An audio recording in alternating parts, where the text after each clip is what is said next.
São Paulo. Ei, São Paulo, fala do tricolor aí. Depois de 33 anos, o São Paulo caiu na primeira fase da Libertadores. Ô Bellatini, boa tarde.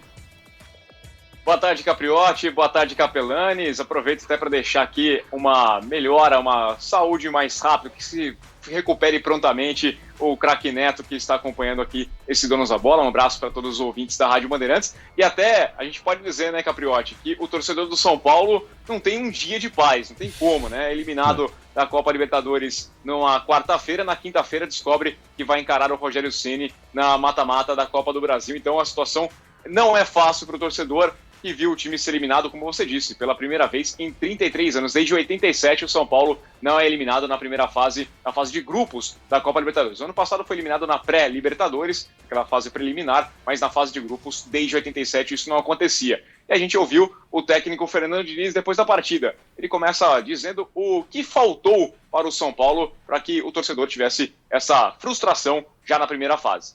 Eu acho que faltaram algumas coisas. Começou com o jogo lá no Binacional, jogamos mal as duas partidas na altitude, principalmente o primeiro tempo lá da LDU, o segundo do Binacional. E a gente tem que olhar para frente, melhorar, se solidarizar com o torcedor. Trabalhou, faltou e procurar melhorar para frente. Não tem como a gente arrumar desculpa nessa hora, arrumar argumento. O São Paulo não é um time para cair fora na primeira fase da Libertadores. Infelizmente a gente não conseguiu avançar. Trabalhar e olhar para frente. O Campeonato Brasileiro agora tem jogo já no fim de semana. E é isso mesmo, é trabalhar, porque o técnico Fernandinho seguirá sendo o treinador da equipe do São Paulo. Isso foi garantido pelo diretor executivo de futebol, o Raí, que queria falar depois da partida, mas a Conmebol, pelo protocolo, não permitia apenas que jogadores e treinadores falassem depois dos jogos, mas o Raí garantiu, o Fernando Diniz vai seguir sendo o comandante da equipe do São Paulo, pelo menos nos próximos dias. A gente não sabe até quando isso vai, mas ele segue. Domingo será o treinador contra o Coritiba. E a gente ouviu também o Diniz falando da história do Binacional, e perguntamos para ele, será que a derrota para o Binacional foi o ponto-chave para essa eliminação? Afinal, perder para o River na Argentina seria um resultado normal. Perder nunca é normal para o São Paulo, mas a derrota do Binacional ela pesou muito mais, que era um jogo que a gente tinha totais condições já de definir a partida do primeiro tempo. E aqui nunca, ainda mais a gente precisando da vitória, perder nunca é normal, mas é um time muito mais qualificado e jogando na casa do River é difícil o jogo aqui, mas a gente veio para vencer, a gente teve oportunidades para vencer e não conseguiu.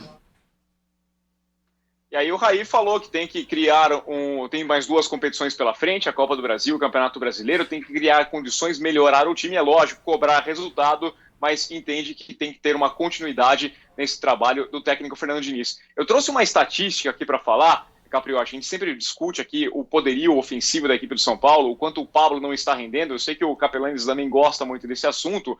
Tem as estatísticas que foram divulgadas até pelo SofaScore, que faz a análise do desempenho dos jogadores. Em 5 jogos da Copa Libertadores, o Pablo jogou 312 minutos. Ele chutou 7 vezes, finalizou 7 vezes, porque nenhum chute foi na direção do gol e ainda perdeu 4 grandes chances. Então, esses são os números do Pablo, que explica bastante o desempenho do São Paulo nessa Copa Libertadores. E agora a gente lembra, o técnico Fernando Diniz vai encarar Rogério Ceni na Copa do Brasil. Rogério Ceni, que foi o primeiro técnico da era Leco, lá, agora ele pode dar o troco, fazendo o último ato da gestão do Carlos Augusto de Barros e Silva, o Leco, na presidência do São Paulo. Valeu, Rafa. Tá aí o Rafael Bellatini.